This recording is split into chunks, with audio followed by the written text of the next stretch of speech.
திமுக ஆட்சி காலங்களில் அணைகள் கட்டப்படவில்லை என்று சிலர் பொய் சொல்வதாகவும் 43 அணைகள் கட்டப்பட்டுள்ளதாகவும் முதலமைச்சர் ஸ்டாலின் தெரிவித்துள்ளார். செங்கல்பட்டு மாவட்டம் நெம்மேலியில் 342 கோடி ரூபாய் மதிப்பில் புதிய நீர்த்தேக்கத்திற்கு முதலமைச்சர் ஸ்டாலின் இன்று அடிக்கல் நாட்டினார்.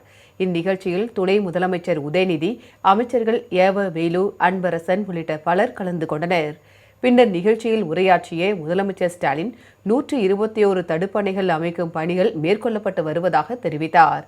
திமுக ஆட்சி காலங்களில் அணைகள் கட்டப்படவில்லை என்று சிலர் பொய் சொல்வதாகவும் 1967ஆம் ஆண்டு முதல் 2011ஆம் ஆண்டு வரை உள்ள திமுக ஆட்சி காலங்களில் சிற்றாறு, உப்பாறு, கருப்பா நதி உள்ளிட்ட 43 அணைகள் கட்டப்பட்டுள்ளதாகவும் கூறினார்.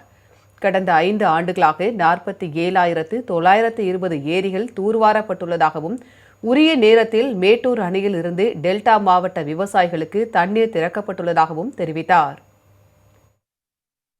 பொதுவா சிலர் உண்மை தெரிந்தும் பலர் உண்மை தெரியாமையிலும் நம்முடைய கழக ஆட்சியில அணைகளை கட்டலன்னு ஒரு பெரிய பொய்ய சொல்லுவாங்க. ஆனா உண்மை நிலை என்ன? நம்முடைய முத்தமிழிலும் கரை கண்ட தலைவர் கலைஞர் அவர்கள் தமிழ்நாட்டினுடைய நீர்நிலைகளை காக்கக்கூடிய செயல்பாடுகளையும் நிறைய செஞ்சிருக்கிறார்.